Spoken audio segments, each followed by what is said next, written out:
نحمده ونصلي على رسوله الكريم اما بعد فاعوذ بالله من الشيطان الرجيم بسم الله الرحمن الرحيم رب اشرح لي صدري ويسر لي امري واحلل عقدة من لساني يفقهوا قولي۔ دو سجدوں کے درمیان بیٹھنا۔ ہم سجدے تک پہنچے تھے کہ سجدہ کس طرح کیا جاتا ہے، اور اب سجدے سے اٹھنا دوسرے سجدے پہ جانے سے پہلے اللہ اکبر کہہ کر سجدے سے اٹھنا چاہیے۔ حدیث میں آتا ہے پھر آپ صلی اللہ علیہ وسلم جب سجدے سے اپنا سر اٹھاتے تو تکبیر کہتے، سجدے سے چہرہ اٹھاتے ہوئے ساتھ ہی ہاتھ اٹھانا۔ ابن عمر رضی اللہ عنہما مرفوعاً بیان کرتے ہیں، مرفوعاً کا معنی ہوتا ہے نبی صلی اللہ علیہ وسلم سے روایت کر رہے ہیں، کہتے ہیں کہ جب تم میں سے کوئی سجدے میں زمین پر اپنا چہرہ رکھے تو اپنے ہاتھ بھی زمین پر رکھے، اور جب چہرہ اٹھائے تو انہیں بھی اٹھا لے۔ یعنی جب سجدے میں جائے تو ہاتھ رکھے، جب سجدے سے اٹھے تو ہاتھ واپس اٹھا لے۔ سمجھا؟ دو سجدوں کے درمیان سیدھا بیٹھنا، ایسے ٹیڑھے ہو کے نہیں بلکہ سیدھا، الا یہ کہ کوئی کمر میں تکلیف ہے یا کوئی معذوری ہے تو اور بات ہے، یعنی کچھ لوگ کوشش کے باوجود بھی سیدھے نہیں ہو سکتے، وہ الگ بات ہے، لیکن جو صحت مند ہیں، اچھے بھلے ہیں، ان کو واپس اپنی جگہ پر صحیح طور پر ٹک کر بیٹھنا چاہیے۔ رسول اللہ صلی اللہ علیہ وسلم جب سجدے سے اپنا سر اٹھاتے تو اس وقت تک دوسرا سجدہ نہ کرتے جب تک سیدھے نہ بیٹھ جاتے، یعنی ہر جوڑ اپنی جگہ پہ آ جائے، ٹک جائے انسان۔ دو سجدوں کے درمیان کمر سیدھی رکھنے کی اہمیت۔ نبی صلی اللہ علیہ وسلم نے فرمایا، اللہ بندے کی اس نماز کی طرف نہیں دیکھتا جس میں وہ اپنی پشت کو اپنے رکوع اور اپنے سجدے کے درمیان سیدھا نہیں کرتا۔ یعنی اگر ایک سجدہ کیا اور ابھی ٹکا ہی نہیں کہ دوسرا جا کیا تو یہ ناپسندیدہ نماز ہے، ناپسندیدہ طریقہ ہے۔ اللہ تعالیٰ ایسی نماز کی طرف دیکھتے بھی نہیں۔ دو سجدوں کے درمیان بیٹھنے کے طریقے کہ کیسے بیٹھا جائے۔ نمبر 1، بائیں ٹانگ پر بیٹھنا اور دائیں پاؤں کو کھڑا رکھنا۔ بائیں ٹانگ پہ بیٹھنا اور دائیں پاؤں کو کھڑا رکھنا۔ اس کی دلیل کیا ہے؟ آپ صلی اللہ علیہ وسلم اپنا بایاں پاؤں بچھا دیتے، پھر اس پر مطمئن ہو کر بیٹھ جاتے۔ عبداللہ بن عمر سے روایت ہے، انہوں نے فرمایا کہ نماز میں بیٹھنے کا طریقہ یہ ہے کہ تم دائیں پاؤں کو کھڑا کرو اور اس کی انگلیاں قبلہ رخ کرو اور بائیں پاؤں پر بیٹھ جاؤ۔ سنن نبی داؤد کی روایت ہے، اور جب تم سجدے سے اٹھو تو اپنی بائیں ران پر بیٹھ جاؤ، یعنی بائیں ٹانگی ہوئی، یعنی لیفٹ کو موڑ لینا ہے اور رائٹ کو کھڑا کرنا ہے، ٹھیک ہے، اور ٹانگ کے اوپر ہی بیٹھنا ہے، نیچے نہیں بیٹھنا زمین پہ۔ نمبر 2، ایڑیوں پر بیٹھنا، ہیلز پر بیٹھنا۔ اور آپ صلی اللہ علیہ وسلم کبھی کبھی اقعاء بھی کرتے تھے، یعنی ایڑیوں کو گاڑ کے پاؤں کے پنجوں پر بیٹھتے تھے۔ ابن عباس رضی اللہ عنہ کہتے ہیں کہ نماز میں سنت یہ ہے کہ تم دو سجدوں کے درمیان جلسے میں اپنی پیٹھ کو اپنی ایڑیوں پر رکھو۔ تو دو طریقے ہو گئے، ایک کیا ہوا کہ جس میں ایک پاؤں کھڑا کرنا ہے اور دوسرے پہ بیٹھنا ہے، اور دوسرا کیا کہ دونوں پاؤں کھڑے کر کے پیچھے ان کے اوپر بیٹھنا ہے۔ دو سجدوں کے درمیان اطمینان سے بیٹھنے کا وجوب، یہ لازم ہے بیٹھنا۔ صحیح بخاری کی روایت میں ہے، ثم اسجد حتی تطمئن ساجدا، پھر سجدہ کرو حتیٰ کہ پوری طرح اطمینان سے سجدہ کرو، پھر سر اٹھاؤ یہاں تک کہ اطمینان سے سیدھے بیٹھ جاؤ۔ اب دیکھیے کہ جن لوگوں کو انگزائٹی ہوتی ہے نا، اور ہر کام میں جلدی مچاتے ہیں، اگر وہ نماز ٹھیک پڑھنے لگ جائے تو ان کو کام ہونا آ جائے، کیونکہ یہ اعتدال اور یہ رکنا اور یہ سکون سے پڑھنا اور اطمینان سے پڑھنا نماز کا حصہ ہے، رکن ہے نماز کا۔ اس طرح بیٹھنا کہ ہر ہڈی اپنی جگہ لوٹ آئے۔ آپ صلی اللہ علیہ وسلم مطمئن ہو کر بیٹھتے حتیٰ کہ ہر ہڈی اپنی جگہ پہ لوٹ آتی، یعنی ٹک جاتی۔ سنن نبی داؤدی کی روایت ہے، پھر آپ صلی اللہ علیہ وسلم اللہ اکبر کہہ کر اپنا سر اٹھاتے اور اپنا بایاں پاؤں موڑ کر اس پر بیٹھ جاتے حتیٰ کہ ہر ہڈی اپنی اپنی جگہ پر لوٹ آتی۔ صحیح طریقے سے بیٹھ رہنے کے بعد ہی دوسرا سجدہ کرنا، یعنی اطمینان کے بعد دوبارہ پھر سجدے میں جانا۔ اور جب رکوع سے اپنا سر اٹھاتے تو اس وقت تک سجدہ نہ کرتے جب تک کہ صحیح طرح سے سیدھے کھڑے نہ ہو جاتے، اور جب سجدے سے اپنا سر اٹھاتے تو دوسرا سجدہ اس وقت تک نہ کرتے جب تک کہ درست انداز میں بیٹھ نہ جاتے۔ یہ ساری مختلف دلائل ہیں ایک ہی بات کے، اس بیٹھنے کو لمبا کرنا، اور نبی صلی اللہ علیہ وسلم اس کو لمبا کرتے حتیٰ کہ یہ جلسہ ان کے سجدے کی مقدار کے قریب ہو جاتا، یعنی اتنی دیر بیٹھتے جتنی دیر سجدہ کیا ہوتا۔ رکوع اور سجدے کی مقدار کے برابر 2 سجدوں کے درمیان بیٹھنا۔ جب آپ صلی اللہ علیہ وسلم رکوع سے اپنا سر اٹھاتے تو اتنی دیر کھڑے رہتے کہ کہنے والا کہتا شاید آپ سجدہ کرنا بھول گئے، اور دونوں سجدوں کے درمیان بھی اتنی دیر بیٹھتے کہ کہنے والا کہتا شاید آپ دوسرا سجدہ بھول گئے ہیں۔ یعنی رکوع کے بعد بھی سکون سے کھڑے ہو کر دعائیں پڑھنا۔ کون سی دعا ہے؟ قوما کی دعائیں کیا ہے؟ ربنا ولک الحمد حمدا کثیرا طیبا مبارکا فیہ ملء السماوات وملء الارض وملء ما بینہما وملء ما شئت من شیء بعد، آخر تک۔ براء ابن عازب رضی اللہ عنہ سے روایت ہے، کہتے ہیں کہ نبی صلی اللہ علیہ وسلم کا سجدہ اور آپ کا رکوع اور آپ کے دونوں سجدوں کے درمیان بیٹھنے کی مقدار تقریباً برابر ہوتی۔ اس کو جلسہ کہتے ہیں۔ رکوع کے بعد کھڑے ہونے کو کیا کہتے ہیں؟ قوما، اور 2 سجدوں کے بیچ میں بیٹھنا جلسہ استراحت۔ اتنا لمبا جلسہ کرنا کہ بھول جانے کا شبہ ہو۔ انس رضی اللہ عنہ کہتے ہیں کہ رسول اللہ صلی اللہ علیہ وسلم جب سمع اللہ لمن حمدہ کہتے تو کھڑے ہو جاتے، یہاں تک کہ ہم کہتے کہ آپ بھول گئے ہیں۔ آپ پھر سجدہ کرتے اور دونوں سجدوں کے درمیان اتنا بیٹھتے یہاں تک کہ ہم کہتے کہ آپ بھول گئے ہیں۔ ایک سجدے کے بعد دوسرا سجدہ کرنے میں جلدی نہ کرنا۔ عبد الرحمن بن شبل سے مروی ہے، کہتے ہیں کہ رسول اللہ صلی اللہ علیہ وسلم نے منع فرمایا کہ نماز میں کبے کی طرح ٹھونگے ماری جائیں۔ نماز میں کبے کی طرح ٹھونگے مارنے سے آپ نے منع کیا۔ اور ٹھونگے مارنے کا مطلب کیا ہے؟ جلدی جلدی پڑھنا، جلدی جلدی سجدے کرنا۔ 2 سجدوں کے درمیان کی دعا رب اغفر لی رب اغفر لی، اور اس کو جتنی دفعہ چاہیں پڑھیں۔ حذیفہ رضی اللہ عنہ سے روایت ہے کہ انہوں نے رسول اللہ صلی اللہ علیہ وسلم کو رات میں نماز پڑھتے ہوئے دیکھا، پھر آپ نے سجدے سے اپنا سر اٹھایا اور سجدوں کے درمیان بیٹھے اتنی دیر جتنی کہ سجدے میں لگائی، اس دوران میں کہتے رہے رب اغفر لی رب اغفر لی۔ آپ ذرا اس وقت جیسے بھی بیٹھے ہیں، چیئر پہ بیٹھے ہیں، نیچے بیٹھے ہیں، اپنے گھٹنے پہ ہاتھ رکھ کے دونوں کم از کم توجہ سے 7 دفعہ کہیں رب اغفر لی رب اغفر لی رب اغفر لی رب اغفر لی رب اغفر لی رب اغفر لی رب اغفر لی۔ کیسا فیل ہوتا ہے؟ کتنا ہلکا فیل ہوتا ہے، ایسا لگتا ہے بوجھ ہٹ گیا۔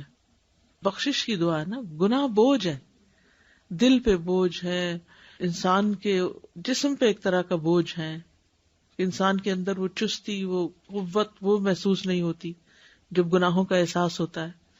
تو نماز جو ہے وہ گناہوں کو معاف کرنے کا ذریعہ ہے، گناہ ختم کرنے کا اور ہماری زندگی کو بہتر بنانے کا، کیونکہ اگر نماز بہتر ہوگی تو ہر چیز بہتر ہو جائے گی۔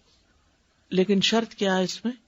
کہ انسان توجہ سے پڑھے اور جلدی نہ مچائے اور سکون کے ساتھ دہراتا رہے۔ آپ دیکھیے کہ سجدے میں 3 دفعہ سبحان ربی الاعلیٰ کہنا اور پھر 7 دفعہ مثلاً یہ یا زیادہ دفعہ، تو خود بخود نماز کے اندر ایک سکون ہو جائے گا۔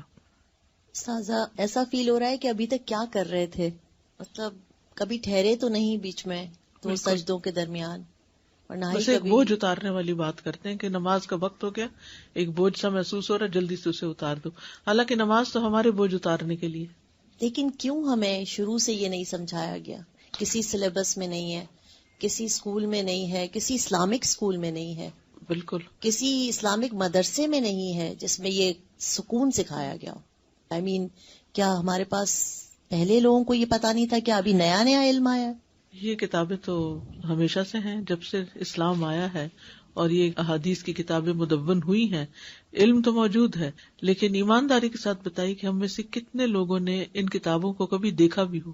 اور یہ ہمارے دین کے پرائمری سورسز ہیں، سورسز جہاں سے ہمیں دین لینا چاہیے. اور پھر کیوں کہا گیا کہ وَقُلْ رَبِّ زِدْنِي عِلْمًا، کہ اللہ میرے علم میں اضافہ فرما. قُلْ هَلْ يَسْتَوِي الَّذِينَ يَعْلَمُونَ وَالَّذِينَ لَا يَعْلَمُونَ، کہہ دیجئے کیا وہ برابر ہو سکتے ہیں جو جانتے ہیں اور وہ جو نہیں جانتے. کیونکہ لوگوں کی نماز کی طرف ہی توجہ نہیں ہوتی تو علماء بیچارے بھی کیا کریں کہ وہ صرف اتنی سی چیز چھوٹی سی سکھاتے ہیں کہ پڑھ تو لیں. ہم بھی اپنے بچوں کی کتنی غلطیاں نماز کی اگنور کرتے ہیں، کیا کہہ کے پڑھ لیں. اچھا کوئی اگر باریک دوپٹے میں بھی پڑھ رہا ہو تو ہم کہتے ہیں چلو پڑھ تو رہا ہے نا، کبھی منع کریں گے اس کو؟ نہیں، کیونکہ وہ لڑ پڑے گا ہم سے. اگر کوئی اپنے ہاتھ ٹھیک سے نہیں باندھے ہوئے یا اپنے پاجامہ ہی اگر اس نے صحیح سے نہیں اپنا ٹھیک رکھا ہوا تو اگر ہم اس کو بتائیں گے تو وہ ناراض ہو جائے گا. تو ہم کہتے چلو شکر ہے پڑھ تو رہا ہے نا، اسی پہ ہی شکر ہے ہمارا کہ پڑھ رہا ہے، جیسے بھی پڑھ رہا ہے. تو بات یہ کہ دنیا کے معاملے میں تو ہم جیسے ہی پہ گزارا نہیں کرتے، چلو جیسے بھی کپڑے پہنے ہوئے خیر ہے، ہم بہتر سے بہتر کی تلاش میں رہتے ہیں. اور پھر مذہبی تعصب کہ اگر میرے عالم نے یہ بات نہیں سکھائی تو مجھے کسی اور سے کچھ نہیں سیکھنا. حالانکہ یہ تو علماء کا مقابلہ نہیں، یہ تو براہ راست نبی صلی اللہ علیہ وسلم سے اخذ شدہ علم ہے، اور اس میں تعصب برتا جاتا ہے جس کی وجہ سے ہم محروم رہتے ہیں. استاذہ اس میں ایک چیز اور یہ بھی ہے کہ دین کی اوور آل پکچر جو دکھائی جاتی ہے نا، وہ یہ کہ یہ کوئی بہت ہی سخت اور بہت مشکل چیز ہے، اور اس وجہ سے یوتھ جو ہے نا وہ سب سے پہلے جس چیز سے ہٹتی ہے وہ نماز ہے. نماز کا شوق اور اس کے اندر اطمینان جو ہے یہ بچوں کو کبھی سکھایا ہی نہیں جاتا واقعی میں، اور اس کا فائدہ نہیں بتایا جاتا. جی بالکل. استاذہ انہی کی بات کو آگے بڑھاتے ہوئے، آج تک نماز کبھی نماز کے لیے نہیں پڑھی. ہم نے اس ڈر سے پڑھی کہ اگر نماز چھوڑ دیں گے تو اتنے 100 سال دوزخ میں جانا پڑے گا، اتنے نیچے گڑھے میں جائیں گے، اللہ تعالیٰ یہ سزا دیں گے، یہ کریں گے. کم از کم صدم میں ہے تو یہی تھا کہ ڈر کے پڑھتے، اور پھر وہ ڈر کے پڑھنے والی چیز تو ایسی ہی ہوتی تھی. بالکل. پھر اس کے اندر وہ محبت اور وہ سکون اور وہ خوشی تو نہیں نا. اب ہے دوسرا سجدہ، اللہ اکبر کہہ کر سجدے میں جانا. پھر جب سجدے سے اپنا سر اٹھاتے تو تکبیر کہتے، اس کے بعد دوسرا سجدہ کرتے تو بھی اللہ اکبر کہتے. دوسرا سجدہ بھی پہلے سجدے کی طرح اطمینان سے کرنا. پھر سجدہ کرو حتیٰ کہ پوری طرح اطمینان سے سجدہ کرو. پھر سر اٹھاؤ حتیٰ کہ اطمینان سے بیٹھ جاؤ. پھر سجدہ کرو حتیٰ کہ اطمینان سے سجدہ کرو. ابھی آپ دیکھ لیجئے صحیح بخاری کی روایت ہے، اور یہ لفظ آپ اوپر دیکھیے، ثم مسجد حتیٰ تطمئن ساجدا ثم ارفع حتیٰ تطمئن جالسا ثم مسجد حتیٰ تطمئن. یہ اطمینان کا لفظ 3 دفعہ آیا ہے. یہ حدیث کے ٹیکسٹ ہے، اس کو آپ کیسے جھٹلا سکتے ہیں؟ لیکن نہ کوئی پڑھتا ہے نہ کوئی شیئر کرتا ہے. تو جب نماز میں جلدی ہوتی ہے تو پھر باقی زندگی میں اطمینان کہاں سے آ سکتا ہے؟ یہاں تک کہ ہر عضو اپنے مقام پہ ٹھہر جائے. ثم سجد حتى اخذ كل عضو مأخذه. مأخذ ہوتا ہے کسی چیز کا اصل، یعنی بنیاد، اپنی اصل جگہ جا کے رک جائے، یعنی ہر ہڈی اپنے جوڑ میں بیٹھ جائے. پھر آپ سجدے میں جاتے یہاں تک کہ ہر عضو اپنے مقام پر آ جاتا. پھر آپ سر اٹھاتے یہاں تک کہ ہر عضو اپنے مقام پر ٹھہر جاتا. پھر آپ سجدے میں جاتے یہاں تک کہ ہر عضو اپنے مقام پر ٹھہر جاتا. ٹھہراؤ. عورت کے سجدے کی کیفیت، عورت اور مرد کی نماز کا فرق. اصل میں عورت سب دینی احکام میں مرد کی طرح ہی ہے، کیونکہ رسول اللہ صلی اللہ علیہ وسلم کا فرمان ہے، انما النساء شقائق الرجال.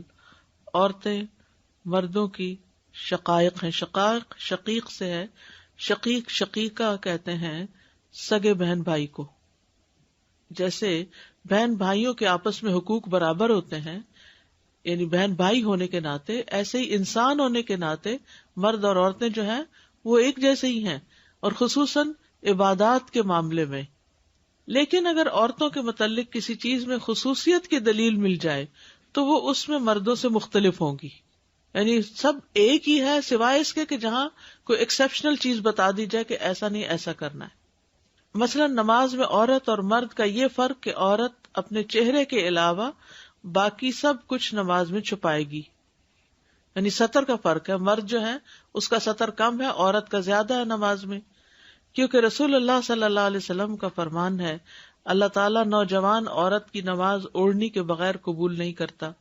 نبی صلی اللہ علیہ وسلم کے حکم میں عمومیت ہے. عمومیت کا مطلب کیا ہے کہ جنرل ہے سب کے لیے، کیونکہ آپ نے فرمایا صلو کما رأیتمونی اصلی، تم نماز اس طرح ادا کرو جس طرح تم نے مجھے نماز ادا کرتے ہوئے دیکھا ہے. کیونکہ بعض لوگ یہ بھی کہتے ہیں یہ تو نبی صلی اللہ علیہ وسلم کے لیے خاص تھا. ٹھیک ہے، بہت لمبی نمازیں اور رات کا قیام ان کے لیے لازم تھا، ہمارے لیے نہیں، لیکن باقی نمازوں میں ان کی پیروی کرنی ہوگی ہمیں کہ وہ کیسے پڑھتے تھے. تو عورت کی نماز کی ہر حالت سجدے اور بیٹھنے میں مرد کی طرح ہی ہے، اور اس کے دلائل میں سب سے پہلی دلیل صلو کما رأیتمونی اصلی، اور یہ خطاب مردوں اور عورتوں سب کے لیے شامل ہے. علامہ البانی کہتے ہیں آپ صلی اللہ علیہ وسلم کی نماز کے طریقے میں جو کچھ بیان کیا گیا ہے اس میں مرد اور عورت برابر ہیں. سنت نبی میں کوئی بھی دلیل نہیں ملتی جو یہ تقاضا کرتی ہو کہ ان میں سے کچھ میں عورتیں مستثنیٰ ہیں، بلکہ رسول اللہ صلی اللہ علیہ وسلم کا عمومی فرمان ہے کہ تم نماز اس طرح ادا کرو جس طرح تم نے مجھے نماز ادا کرتے دیکھا ہے. ام درداء کی نماز. ام درداء رضی اللہ عنہا فقیہہ تھی اور وہ نماز میں مردوں کی طرح ہی بیٹھتی تھی، یعنی جس طرح پاؤں اٹھا کے بیٹھنا اور بچا کے. عورت کی نماز کے فرق نہ ہونے کے دلائل. بعض علماء نے مرد اور عورت کی حیت نماز میں فرق کیا ہے اور اس کی کئی دلیلیں دی ہیں، لیکن یہ سب دلائل ضعیف ہیں، ویک احادیث ہیں، ان سے استدلال کرنا صحیح نہیں. سوال یہ پیدا ہوتا ہے کیا سمٹ کر سجدہ کرنا پردے کے زیادہ لائق ہے؟ بعض فقہا کا قول ہے عورت کشادہ نہ ہو بلکہ اپنے آپ کو سمیٹ کر رکھے، اور جب سجدہ کرے تو اپنا پیٹ اپنی رانوں کے ساتھ اور اپنی رانیں اپنی پنڈلیوں کے ساتھ لگائے، بالکل گٹھڑی بن جائے، کیونکہ عورت کے لیے سطر لازمی ہے اور اس کے لیے اپنا آپ سمیٹ کر رکھنا کشادہ ہونے سے زیادہ سطر کا باعث ہے. شیخ ابن عثیمین اس کا رد کرتے ہوئے کہتے ہیں، اس کا جواب دیتے ہیں، نمبر 1، عورت احکام میں مرد کی مثل ہے، اور یہ پیچھے ہم پڑھ چکے ہیں کہ سب کے لیے ہے، نماز ایسے پڑھو جیسے مجھے دیکھتے ہو پڑھتے ہوئے. نمبر 2، پردے والی علت انفرادی نماز میں ختم ہو جاتی ہے، یعنی جب اکیلی ہوتی ہے گھر پہ، جیسے اکیلی ہے تو مرد تو مسجد نماز پڑھنے چلے جائیں گے، اور ویسے بھی یہ ہے کہ اگر مرد ہوں بھی تو عورت جب پورا اپنے آپ کو ڈھانک کے نماز پڑھ رہی ہے تو کپڑے کے اندر سے تو نظر نہیں آ رہی، صرف اونچا نیچا ہونے سے تو کوئی بے پردگی نہیں ہو رہی. اب اگر آپ یہ کہیں کہ نہیں اس کو نیچے نہیں جھکنا چاہیے اس طرح، تو آپ دیکھیں گھر میں بچوں کو ہر وقت نیچے اٹھانے کے لیے نہیں جھکتی عورت، چیزیں رکھنے کے لیے اٹھانے کے لیے ہر حال میں وہ جھک رہی ہے. اس کے مطلب پیٹھ کا اگر کہیں کہ بھی پیٹھ نظر آنے لگتی ہے جب اونچی ہو کے نماز پڑھتی ہے، اور نیچی ہوتی ہے تو کم نظر آتی ہے. اصل میں نظر تو آتی ہے، اوپر کرے یا نیچے کرے بات تو ایک ہے، کوئی ننگی تو نہیں پڑ رہی ہوتی، کپڑوں کے اوپر پھر مزید اوڑھنی یا لمبی چادر پہنی ہوئی ہوتی ہے تو وہ اس طرح ننگی نہیں ہو رہی ہوتی. لیکن اگر یہ کہے کہ مرد ہے تو اگر کہیں سڑک وغیرہ پہ پڑ رہی ہے تو ٹھیک ہے، تھوڑی سی سمٹ جائے ایک طرف کو، لیکن اگر وہ گھر میں پڑ رہی ہے تو پھر تو ایسی کوئی مشکل نہیں ہے. اور گھر میں کون ہے؟ اس کا باپ، بیٹا، بھائی، اپنے محرم ہی رشتے دار ہوں گے، اور اگر گھر میں نامحرم ہے تو اپنے بیڈ روم میں پڑھ لیں. عورت کی نماز کے فرق والی روایات کا ذوف. امام بہقی کہتے ہیں اس مسئلے میں 2 ضعیف حدیثیں مروی ہیں. اس طرح کی احادیث قابل حجت نہیں، وہ احادیث درج ذیل ہیں. پہلی حدیث ابو سعید خدری کی ہے کہ رسول اللہ صلی اللہ علیہ وسلم مردوں کو اپنے سجدوں میں کشادگی اور کھل کر سجدہ کرنے کا حکم دیتے اور عورتوں کو حکم دیتے کہ وہ اپنے سجدوں میں نیچی ہوا کریں، اور تشہد میں مردوں کو بایاں پاؤں بچھانے اور دایاں کھڑا کرنے اور عورتوں کو 4 زانوں ہو کر بیٹھنے. 4 زان ہوتا ہے پلتھی مار کے بیٹھنا، پلتھی سمجھتے ہیں، کراس لیگز. جی، اب اس حدیث میں کراس لیگز بیٹھنے کا حکم ہے تو کیا عورتیں کراس لیگز ہو کے بیٹھتی ہیں؟ نہیں، یہ حدیث ہی ضعیف ہے. ٹھیک ہے، اور حدیث بیان کرنے کے بعد امام بہقی رحمہ اللہ کہتے ہیں یہ حدیث منکر ہے، یعنی اس پر عمل نہیں کیا جائے گا. عورت ہو مرد ہو سب کو دوسری طرح ہی نماز پڑھنی، ایک ہی طرح پڑھنی ہے. اسی طرح عبداللہ بن عمر سے ایک اور روایت سنن البہقی کبریٰ میں ہے، جب عورت نماز میں بیٹھے تو اپنی ایک ران دوسری پر رکھے، اور جب سجدہ کرے تو اپنا پیٹ اپنی دونوں رانوں سے لگائے، تو یہ اس کے لیے زیادہ سطر کا باعث ہے. اور اللہ تعالیٰ اس کی طرف دیکھتا ہے تو فرماتا ہے میرے فرشتوں، میں تمہیں گواہ بنا کے کہتا ہوں میں نے اس عورت کو بخش دیا. ابن حجر کہتے ہیں یہ حدیث ضعیف ہے کیونکہ یہ ابو مطیع البلخی کی روایت ہے. ابن حجر کہتے ہیں کہ ابن معین کا کہنا ہے لیس بشیء، کہ اس بندے کا کوئی اعتبار نہیں، اور امام بخاری کہتے ہیں یہ ضعیف ہے اور صاحب الرائے ہے، یعنی اپنی رائے کو اس نے حدیث بنا دیا ہے. اور امام نسائی کہتے ہیں کہ ضعیف ہے. ایک اور حدیث بیان کی جاتی ہے، یزید بن ابی حبیب بیان کرتے ہیں کہ رسول اللہ صلی اللہ علیہ وسلم نماز پڑھنے والی 2 عورتوں کے پاس سے گزرے تو فرمانے لگے، جب تم سجدہ کرو تو اپنا گوشت زمین کے ساتھ ملا لینا، کیونکہ اس میں عورت مرد کی طرح نہیں. یہ حدیث مرسل ہے. مرسل میں صحابی نہیں ہوتا، تابعی جو ہے وہ رسول اللہ صلی اللہ علیہ وسلم سے ڈائریکٹ بات کر رہا ہوتا ہے، اور یہ بھی ضعیف کی ایک قسم ہے. اسی طرح کچھ آثار رہتے ہیں، مختلف اقوال بیان کیے جاتے ہیں. تو اقوال تو دونوں طرف کے ہیں، یعنی کچھ لوگ کہتے ہیں کہ سمٹ کے پڑھے اور کچھ کہتے ہیں کہ مردوں کی طرح ہی پڑھے. تو ایسے میں راجح قول یہی ہے، افضل بات یہی ہے کہ عورت بھی ہر چیز اسی طرح کرے گی جس طرح مرد کرتا ہے. اونچی ہو کر کشادہ ہو کے نماز ادا کرے گی، رکوع کی حالت میں اپنی کمر کو پھیلا کر سیدھا کرے گی، یعنی ایسے کب کر کے نہیں بلکہ اسٹریٹ کرے گی. سجدے کی حالت میں اپنا پیٹ رانوں سے اٹھا کر رکھے گی اور اپنی رانیں پنڈلیوں سے دور رکھے گی، اور 2 سجدوں کے درمیان اور تشہد اولا میں پاؤں بچھا کے بیٹھے گی، اور 3 رکعت اور 4 رکعت والی نماز کے آخری تشہد میں تورک کرے گی. تورک آگے آ رہا ہے انشاءاللہ تعالی. ان اشیاء میں عورت کچھ بھی مستثنا نہیں. اس میں آپ دیکھیے کہ ایک کتاب ہے اردو میں یہ لکھی، عورت اور مرد کے طریقہ نماز میں فرق نہیں ہے. لائبریری میں کتاب موجود ہے، جس کو مزید دیکھنا ہو اس میں اور ساری ڈسکشنز اور بحثیں وغیرہ موجود ہیں. بک سٹور میں فل سیل بھی اویلیبل ہے، جس کو خریدنی ہو لے سکتے ہیں. اسی طرح بک سٹور میں جیسے وضو کا طریقہ ہے، کچھ احادیث بھی موجود ہیں جو آپ کو میں نے سنائی تھی، اور اس کے بعد جتنا بھی طریقہ ہے یہ اس کے تھوڑے سے وہ بنائے ہوئے بھی ہیں اسکیچز، اور ایک ایک سٹیپ دہرانے کے لیے ہینڈی ہے. بار بار پڑھتے رہیں تاکہ اپنے آپ کو چیک کریں، اور اوروں کو بھی آپ بانٹ سکتے ہیں. مثلا کئی گیدرنگز ہوتی ہیں نا، تو اس میں آپ بیٹھ کر لوگوں کو پڑھ کے بھی سنا سکتے ہیں، ویکینڈ پہ تو خاص طور پر. اسی طرح تیمم کا طریقہ ہے، اس میں بھی آپ دیکھیے کہ اسکیچ بنے ہوئے اندر، اور تیمم کا پورا طریقہ دونوں طرف اردو اور انگلش دونوں میں لکھا ہوا ہے. تو یہ دعویٰ کے لیے اور دوسروں تک میسج پہنچانے کے لیے اچھے طریقے. اور جو آپ پڑھ رہے ہیں اذکار الصلاۃ، انگلش میں بھی یہ موجود ہیں، جس کو اردو میں نہ سمجھ آئے.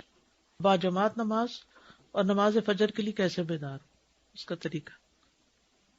استاذہ، جو عورت اور مرد کے درمیان نماز کا فرق ہے نا، اس میں بعض اوقات لوگ بہت ایکسٹریم پہ چلے جاتے ہیں. ان کو سٹارٹ میں کیسے مطمئن کیا جائے؟ جیسے پڑھتے ہیں تو مطلب بہت کرٹیسائز ہوتا ہے، تو سٹارٹ میں جس کو کچھ بھی نہیں پتا کہ مطلب ضعیف کیا ہوتی ہے حدیث، مرسل کیا ہے، تو اس کو تھوڑا سا مطلب کیسے اس کو انداز ایسا ہمارا بس دھیمے انداز میں کہیں کہ میں نے علم حاصل کیا ہے اور اطمینان کے ساتھ کیا ہے اور اس کو میں فالو کر رہی ہوں. بس بحث کرنے کی کسی سے بھی ضرورت نہیں ہے، کیونکہ جتنی بحث کریں گے اتنی بدمزگی پھیلے گی، اور بحث سے کوئی شخص قبول بھی کم ہی کوئی بات کرتا ہے. لوگ اگر کرٹیسائز کریں گے 2 دفعہ 4 دفعہ 10 دفعہ، پھر ساری زندگی کرتے رہیں گے. کرتے رہیں، کیا فرق پڑتا ہے؟ کیوں ڈرتے ہیں ہم تنقید سے؟ بہادر ہونا تھوڑے سے. وہ جو دعا ہے نماز کے بعد کی، اللہم انی اعوذ بک من الہم والحزن والعجز والکسل والجبن. جبن کیا ہوتا ہے؟ بزدلی. دین کے معاملے میں بزدل ہو جاتے ہیں آپ. میں نہیں کہتے کہ آپ لڑائیاں شروع کر دیں اور جھگڑے پیدا کر دیں، لیکن آپ اپنی اطمینان سے نماز پڑھیں. اگر کوئی کچھ کہتا ہے، اگر واقعی کچھ پوچھنا چاہتا ہے تو آپ کہیں میں نے صلاۃ کورس کیا اور اس میں نے پڑھا ہے یہ سب. اور اگر کوئی پوچھنا نہیں چاہتا، صرف تنقید کرنا چاہتا ہے، تو بس سن کے مسکرا دے، بات ختم ہو جائے گی. السلام علیکم مسادہ. کل ڈنر تھا تو ہم ادھر گئے ہوئے تھے، تو جب میزبان نے کہا کہ آپ کچھ بتائیں، آپ کورس کر رہی ہیں، تو میں نے یہی بات کی. تو جتنے بھی لوگ بیٹھے ہوئے تھے انہوں نے کہا یہ کیا نئی باتیں ہیں، یہ تو نئی باتیں ہم نے پہلے کبھی نہیں سنی، ہم اتنے سالوں سے پڑھ رہے ہیں، ہمارے ماں باپ پڑھ رہے ہیں. تو مطلب یہ ہے کہ ان کو 2 ایک کے سوا سب نے وہ بالکل ہی وہ ہو گئے، ایک طرف ہو کر بیٹھ گئیں. تو چلیے پہلی دفعہ کوئی بھی چیز کھاتے ہیں یا سنتے ہیں تو وہ ذرا عجیب ہی لگتی ہے، تو خیر ہے دوسری دفعہ کہیں سے سنیں گے تو ان کو سمجھ آ جائے گی کہ وہ آپ نے بھی بتایا تھا، اب یہ تو دوسرا بندہ مل گیا ہمیں یہی کرنے والا. اور دوسری بات یہ کہ کتنی چیزیں ہیں بتانے والی، آپ صرف اختلافی بات کو ہی کیوں بتاتے ہیں؟ یعنی نماز میں سطر کی بات ہے، صحیح وضو کی بات ہے، پھر خشوع و خضوع کی بات ہے، بے شمار چیزیں ہیں، وہ بھی بتائیے اور اس کے ساتھ یہ بھی بتائیے، نہ کہ صرف وہ پوائنٹس ہائی لائٹ کریں جو عام اختلافی باتیں ہیں. میں اکثر اس طرح سے بات شروع کرتی ہوں کہ الحمدللہ ہم لوگ جو نماز ہیں وہ اپنے لیے نہیں پڑھ رہے، ہم صرف اللہ تعالیٰ کے لیے پڑھ رہے ہیں. اور جیسے اللہ تعالیٰ نے کہا ہے تو ہمیں چاہیے کہ ہم ویسے ہی پڑھیں. اور اگر ہمیں کچھ نہیں نالج تو پھر ان کو اس طرح سے کہتی ہوں کہ مجھے ایک اوتھینٹک طریقے سے پتا چلا تو اگر آپ لوگوں کے ساتھ شیئر کرنا چاہوں تو ایسے لوگ بہت غور سے سنتے ہیں, کیونکہ جب ان کو یہ بتایا جائے نا کہ یہ ایکسیپٹیبل ہی نہیں ہے اگر ہم اس طریقے سے نہیں پڑھے, تو اس پہ کافی دفعہ مجھے فائدہ ہوا بتانے سے اس طرح سے. الحمدللہ. اور نماز نبی کتاب ہے, اس میں اکثر یہ دلائل اس کے موجود ہیں جو باتیں میں آپ کو بتا رہی ہوں. کچھ چیزیں نئی ایڈ کی ہیں اس میں, لیکن اس میں بھی کافی چیزیں مل جائیں گی آپ کو. مجھے فضو کے بارے میں ایک بات کرنی تھی. کل ہی میری بیٹی مدرسے جاتی ہے, 6 سال کی ہے. اس نے آگے بتایا کہ وہاں پہ ان کو کہہ رہے ایک دفعہ مطلب پانی سے وضو کرنا ہے, ایک دفعہ ہو جاتا ہے. جی ہاں جی. جیسے پانی کم ہے یا سردی ہے یا ٹھنڈا پانی ہے تو ایک دفعہ سے بھی ہو جاتا ہے, لیکن 3 دفعہ کرنا مسنون ہے. جب میں یہاں آئی تو کسی نے مجھ سے نماز کے دوران یہ کہا, یہ کیسی کتوں والی نماز پڑھ رہی ہو. وہ مجھے لہجہ اور الفاظ ناگوار گزرے. تو میں ان کو یہ کہا کہ کیونکہ میں اسی طرح پڑھتی آئی ہوں, جب تک میں اس کو کوئی اپنا ذہن بھی قبول کرتا ہے کہ بھئی کچھ اونچا اٹھ کے مردوں کی طرح پڑھنا کچھ برا لگتا ہے, تو میں تو پڑھتی آئی ہوں اسی طرح. میں جب تک مجھے کوئی دلیل نہیں ملے گی میں ایسے ہی پڑھوں گی. لیکن مجھے ان کے الفاظ بہت چبھے تھے. جب یہ معلوم ہو گیا تو پھر پتہ چلا کہ نہیں, وہ ہیں تو حدیث کے ہی الفاظ کہ کتے کی طرح سے مشابہت نہ بیٹھیں گے, لیکن کہنے کا انداز بہت. اور صرف اسی سے کیوں شروع کر رہے ہیں ہم؟ اصل میں ہمیں تبلیغ کا شوق ہے لیکن حکمت ہمارے پاس نہیں. پھر پاکستان گئی تو میری بڑی خالہ تھی, انہوں نے کہا کیا تو بھی ایسی پڑھتی ہے مردوں کی طرح الل کے بے شرمی سے نماز؟ بڑے پڑھتے ہیں. مجھے بہترین. اب دیکھیے تبلیغ کے طریقے دیکھیے. تو میں اتنا پریشان ہوئی کہ میں ان کے سامنے پھر نماز نہیں پڑھتی تھی. میں نے کہا نہیں, وہ مجھے یہ پتہ چلا کہ سنت جو ہے وہ حدیث اسی طرح کی ہے, تو اس وجہ سے یہ نماز کا طریقہ یہی ہے, لیکن میں ان کے سامنے پھر نماز نہیں پڑھتی تھی. استاذہ نماز نبوی میں ہم نے ایک دعا یاد کی تھی, جلسے کی دعا, اللہم اغفر لی ورحمنی واجبرنی وارفعنی واہدنی وعافنی وارزقنی. اور ابھی ہم نے دیکھا رب اغفر لی, تو ہم وہ پڑھ سکتے ہیں یا نہیں؟ اب پڑھ سکتے ہیں. اچھا.